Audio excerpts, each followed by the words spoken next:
1984 October 31 ஒரு Irish TV சேனலுக்கு interview கொடுக்கறதுக்காக அப்போ இந்திய பிரதமரா இருந்த இந்திரா காந்தி பீட்டர் உஸ்டினோவ் என்கிற டாக்குமெண்ட்ரி டைரக்டரை பார்க்கறதுக்காக வெளியே போனாங்க. பிரதமர் தங்கி இருக்கிற அந்த வாசஸ்தலத்துக்கு முன்னாடி இருக்கக்கூடிய அந்த தோட்டத்துல இந்திரா காந்தி நடந்து போயிட்டு இருந்தாங்க. அப்ப சரியா ஒரு 9 மணி இருக்கும். இந்திரா காந்தி கூட யார் இருக்காருன்னு பார்த்தா அவங்க பாதுகாப்புக்காக நியமிக்கப்பட்ட ஒரு கான்ஸ்டபிள் இருக்காரு. அவர் பேரு நாராயண் சிங். பின்னாடி பர்சனல் செக்ரட்டரி ஆர்.கே. தவான் இருக்காரு.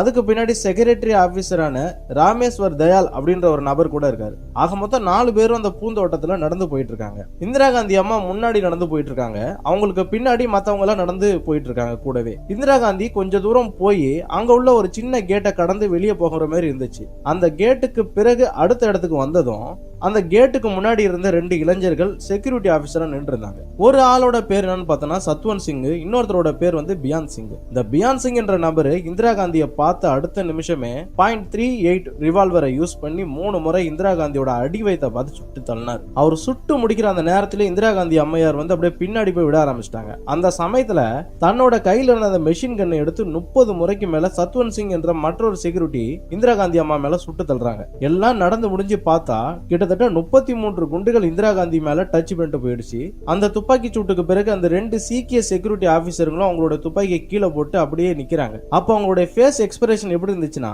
நாங்க என்ன செய்யணும்னு நினைச்சோமோ அது எல்லாமே செஞ்சு முடிச்சிட்டோம், இனி நீங்க எங்களை கொன்னாலும் பரவாயில்ல அப்படின்ற மாதிரி இருந்துச்சு. இதுல என்ன ஒரு கொடுமைன்னு பார்த்தோன்னா, இந்த பியான் சிங் என்றவர் தான் இந்திரா காந்தியோட மிக நம்பிக்கைக்குரிய பாதுகாவலரா இருந்தார். இவரு 10 வருஷமா இந்திரா காந்தி கிட்ட வேலை பார்த்துக்கிட்டு இருந்தாரு. ஆனா பாருங்க, இவர் கொஞ்சம் கூட யோசிக்காம இந்திரா காந்தியை சுட்டு தள்ளிட்டு எல்லா ஆயுதத்தையும் கீழே போட்டுட்டு கம்முன்னு நிக்கிறாரு. இந்த இடத்துக்கு ஓடி வந்த போலீஸ் உடனே இந்த பியான் சிங்க சுட்டு தள்ளுறாங்க. பின்னர் சத்வந்த் சிங்க உயிரோட பிடிக்கிறாங்க. உயிரோட பிடிச்ச சத்வந்த் சிங்க கோர்ட்டுக்கு கொண்டு போற வழியிலேயே ஏதோ ஒரு ஆபத்து இருந்ததா சொல்றாங்க. ஆனா என்ன ஆனாலும் நம்பிக்கைக்குரிய சீக்கிய பாதுகாவலர்களால தான் இந்திரா காந்தி சுட்டு தள்ளப்பட்டிருக்காரு. அவங்க தரையில விழுந்த போது டைம் சரியா 9:29. அவங்களை அப்படியே ஒரு 9:30 மணிக்கு மேலாம் டெல்லி எய்ம்ஸ் மருத்துவமனையில அனுமதிச்சாங்க. ஆனா அவங்கள ஹாஸ்பிட்டல்ல அட்மிட் பண்ணும் போதெல்லாம் அவங்க இறந்துட்டாங்கன்ற மாதிரி தான் உறுதி பண்ணிட்டாங்க. மதியானம் 2:20 இந்திரா காந்தி இறந்துட்டாருன்னு டிக்ளரேஷன் பண்ணிட்டாங்க. அன்னைக்கு இந்திரா காந்தியோடைய போஸ்ட்மார்டம் ரிப்போர்ட் கொடுத்த திராத் தாஸ் தோக்ரா என்கிற டாக்டர் சொன்னபடி 33 குண்டுகள் இந்திரா காந்தி மேல பாய்ந்திருந்தாலும் அதுல 30 குண்டுகள் அவளோட உடம்புல துளைச்சிருந்தது. அப்படி 30 குண்டுகள் உடம்புல தங்கி இருந்த போது அதுல 23 குண்டுகள் இந்திரா காந்தியோட உடம்ப துளைச்சி வெளியேறி இருந்தது. அதுல 7 தோட்டாக்களை மட்டும்தான் அவங்க உடம்புல இருந்து போஸ்ட்மார்டம் பண்ணும்போது எடுக்க முடிஞ்சது அப்படின்னு சொல்லியிருந்தார். அப்படின்னா இந்திரா காந்தி அம்மையார் அந்த அளவுக்கு சுடப்பட்டிருக்காரு. அது எவ்வளவு பெரிய மிருகத்தனமான தாக்குதலா இருந்திருக்கும் அப்படின்றத நீங்களே கற்பனை செஞ்சு பாருங்க.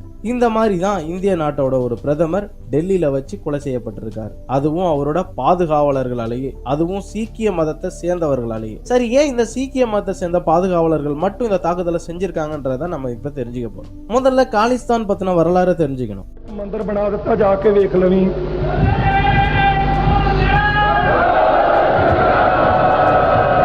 सो कहने लगा जी मैं कदों जावां।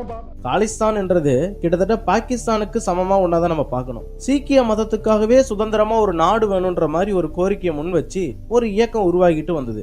அதாவது சீக்கியர்களோட எய்ம் என்ன இருந்துச்சுன்னா, பாகிஸ்தான் என்ற ஒரு நாடு எப்படி முஸ்லிம்களுக்கு கொடுக்கப்பட்டுச்சோ அது போல சீக்கியர்களுக்கு பாகிஸ்தானோட அந்த பஞ்சாப் எல்லை பகுதியில இருந்து ஹரியானா பகுதிகளில் சில பகுதிகளை சேர்த்து ஒரு சுதந்திர நாடாக காலிஸ்தான் என்ற ஒரு நாடா கொடுக்கணும் அப்படின்ட்டு போராடிட்டு இருந்தாங்க. இதுக்காக பல சீக்கிய தீவிரவாத அமைப்புகள் ஒருங்கிணைஞ்சு வந்தாங்க. அதாவது பாகிஸ்தான் என்ற கோரிக்கை தீவிரமா இருந்த காலத்திலேயே காலிஸ்தான் என்ற ஒரு தனி நாடு சீக்கியர்களுக்காக வேணும்ன்ற ஒரு கோரிக்கையும் சின்னதா பேசப்பட்டுட்டு தான் வந்துச்சு. அதாவது காலிஸ்தான் என்கிற இந்த தனிநாடு கோரிக்கை 1970 to 80 தான் ரொம்ப அழுத்தமா பேசப்பட்டது. இந்த சமயத்துல தான் ஜெர்னல் சிங் பிந்திரன்வாலா என்ற ஒரு சீக்கிய மத குரு அழுத்தமா ஒரு குரல் கொடுக்க ஆரம்பிச்சாரு. இவரு காலிஸ்தான் என்கிற ஒரு தனிநாடு பத்தி மட்டும் பேசல, இந்து மதத்தின் ஒரு பகுதியா சீக்கிய மதத்தை நீங்க கருதுறதே ஒரு அவமானம்னு குறிப்பிட்டாரு. அதனால எங்களோட மதம் வேற மதம்பா, அதுக்கு தனிநாடு வேணும்ன்ற ஒரு கோரிக்கையை அழுத்தமா வைக்க ஆரம்பிச்சார். அதுக்கான ஒரு போராட்ட படையையும் இந்த ஜெனரல் சிங் பிந்திரன்வாலா உண்டாக்க ஆரம்பிச்சார். இதன் அடிப்படையில அவங்க பஞ்சாபின் பல பகுதிகளை சுதந்திர பிரதேசமா அவங்க பாட்டு அறிவிச்சிட்டாங்க.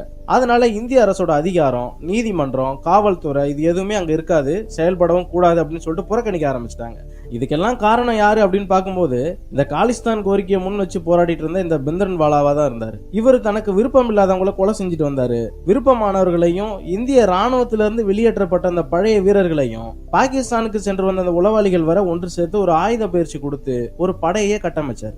1980 வருஷம்லாம் முடிஞ்ச சமயத்துல 1982, 83 அந்த வருட காலகட்டத்தில் தான் பஞ்சாபோட அமிர்தசரஸ்ல உள்ள இந்த கோல்டன் டெம்பிள்ல ஒண்ணு கூடி காலிஸ்தான் என்கிற ஒரு தனிநாடு வேணும்ன்ற தீர்மானத்தை அங்க எடுக்க ஆரம்பிக்கிறாங்க. அங்கேயே ஆயுத பயிற்சி எடுக்க ஆரம்பிக்கிறாங்க. இதுக்கெல்லாம் இந்த ஜெனரல் சிங் பிந்திரன்வாலான்றவர் தான் ராஜா மாரி நின்று தலைமை தாங்க ஆரம்பிச்சாரு. கிட்டத்தட்ட ஒரு தீவிரவாத படையை கட்டமைச்சு இந்தியாவுடைய அதிகாரத்துல இருக்கக்கூடிய இடத்துல இவங்க ஒரு தனிநாடு கோரிக்கை முன் வச்சு ஆயுத பயிற்சி வர உள்ளார செஞ்சுக்கிட்டு இருக்காங்க. இப்படி இந்திய கவர்மெண்ட்டுக்கு எதிராக இந்தியாவுக்குள்ளாரியே ஒரு தீவிரவாத அமைப்பை உண்டாக்கி அதுக்கு ஆயுத பயிற்சியும் கொடுத்துக்கிட்டு இருந்தா இந்திய கவர்மெண்ட் பார்த்துட்டு சும்மா இருக்குமா?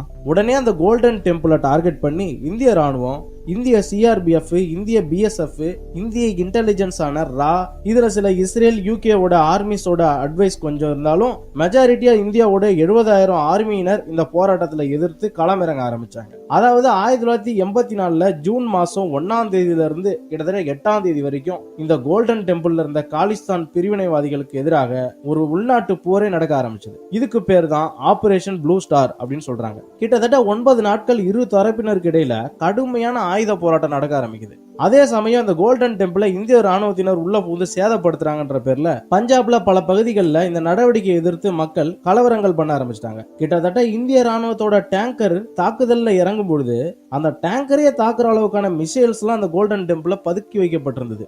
அந்த அளவுக்கு ஆயுதங்கள் காலிஸ்தான் தீவிரவாதிகளுக்கு கிடைக்க காரணம் என்னதுன்னா இந்திய ராணுவத்திலிருந்து வெளியேறிய அந்த சீக்கிய ராணுவ வீரர்கள் தான் காரணம் அப்படின்னு சொல்லப்படுது. இந்த போராட்டத்துல இந்தியா தீவிரவாதிகளையும் ஒழிச்சு கட்டி வெற்றி அடைஞ்சாங்க. அதுல இந்த ஜெனரல் சிங் பிந்திரன்வாலா இந்த கோல்டன் டெம்பிள் உள்ள இருக்கக்கூடிய ஒரு முக்கியமான அறையில பதுங்கி இருந்தார். இந்த போராட்டத்தால அந்த கோயிலோட பகுதிகள் எல்லாம் சேதமடைஞ்சது மட்டும் இல்லாம அங்க இருந்த அப்பாவி மக்களும் இந்த போராட்டத்துல சிக்கி கொல்லப்பட்டாங்க. அரசாங்கத்தோட கணக்குப்படி 493 ஆட்கள், அதாவது சீக்கிய மத தீவிரவாதிகளும் இதர மக்களும் கொலை செய்யப்பட்டதா சொன்னாங்க. ராஜீவ்காந்தி பின்னால சொன்ன கணக்கு பிரகாரம் பார்த்தோம்னா 700க்கும் அதிகமானோர் இறந்ததா சொல்றாரு. வேறு பல ஆய்வாளர்கள் கணக்குப்படி கிட்டத்தட்ட 1000க்கும் அதிகமான சீக்கிய மக்கள் கொல்லப்பட்டதா சொல்றாங்க. இந்த சம்பவத்துக்கெல்லாம் காரணம் இந்த ராணுவத்தினருக்கு உத்தரவு கொடுத்தது இந்த இந்திரா காந்தி அம்மா தான் அப்படின்னு சொல்லிட்டு அவங்க மேல மிகப்பெரிய ஒரு கோபத்தை இந்த சீக்கிய அமைப்பினர் எல்லாம் வளர்த்து வச்சிருந்தாங்க. அதனால எவ்வளவு செலவானாலும் என்ன சிக்கல் வந்தாலும் பரவாயில்ல, இந்த இந்திரா காந்தி அம்மையாரை கொலை செஞ்சு ஆகணும் அப்படின்னு சொல்லிட்டு இந்த சீக்கிய தீவிரவாத அமைப்புகள் எல்லாம் ஒரு முடிவு எடுக்கிறாங்க. அதே சமயம் இந்திய இன்டெலிஜென்ஸ் ஆன இந்த ரா அமைப்பு என்ன சொல்றாங்கன்னா இந்திரா காந்தி அம்மையாருடைய பாதுகாப்பு விஷயத்துல நம்ம ரொம்ப கவனமா வச்சுக்கணும், அவங்களுடைய பாதுகாப்புக்கு இப்ப இருக்கிற ஆளுங்கள்ல எல்லாம் பெரிய மாற்றத்தை நம்ம கொண்டு வரணும் அப்படின்னு சொல்லியிருந்தாங்க. அதனால இந்திரா காந்தி அம்மையாரோட பாதுகாப்பு படையில இருந்த இந்த சீக்கிய அதிகாரிகள் எல்லாத்தையும் மாற்றி அமைச்சிருந்தாங்க. அதே சமயம் இந்திரா காந்தி அம்மையாருக்கு சிலரை வேலையில இருந்து மாற்றி அமைக்கிறதுக்கு விருப்பம் இல்லை, அவங்க கிட்டேயே வேலைக்கு வச்சுக்கிட்டாங்க. அதுல மிகவும் முக்கியமான ஒருத்தர் தான் இந்திரா காந்தி அம்மையாரோட விசுவாசி அப்படின்னு நம்பப்பட்ட, இன்னைக்கு இந்திரா காந்தி அம்மையாரையே சுட்டு தள்ளின அந்த பியான் சிங் என்ற நபர். கிட்டத்தட்ட 10 வருஷம் இந்திரா காந்தி அம்மையாருக்கு ஒரு பாதுகாப்பு அதிகாரியா இருந்தார். சத்வந்த் சிங் என்ற மற்றொரு நபர் வெறும் 22 வயதான இளைஞனா இருந்தாரு. எது எப்படி ஆனாலும் இந்திரா காந்தி அம்மையார் சீக்கிய மத வெறியர்களால கொடூரமா கொலை செய்யப்பட்டாங்கன்றதுதான் உண்மை. 1984 நவம்பர் 3ஆம் தேதி ராஜ்காட் என்ற பகுதியில இந்திரா காந்தி அம்மையார் நல்லடக்கம் செய்யப்பட்டாங்க. கிட்டத்தட்ட மகாத்மா காந்தி கூட அதே பகுதியில தான் நல்லடக்கம் செய்யப்பட்டிருக்காரு என்பதுதான் குறிப்பிடத்தக்கது. இந்த வீடியோ உங்களுக்கு பிடிச்சிருந்தா லைக் பண்ணுங்க, ஷேர் பண்ணுங்க. இது வரைக்கும் நம்ம சேனலை சப்ஸ்கிரைப் பண்ணலாம், சப்ஸ்கிரைப் பண்ணுங்க. நம்ம வீடியோக்கள் அப்லோட் ஆனதும் உங்க நோட்டிபிகேஷன்ல தெரியணும்னா சப்ஸ்கிரைப் பட்டனுக்கு பக்கத்துல உள்ள பெல் ஐக்கானை கிளிக் பண்ணுங்க. தேங்க்யூ.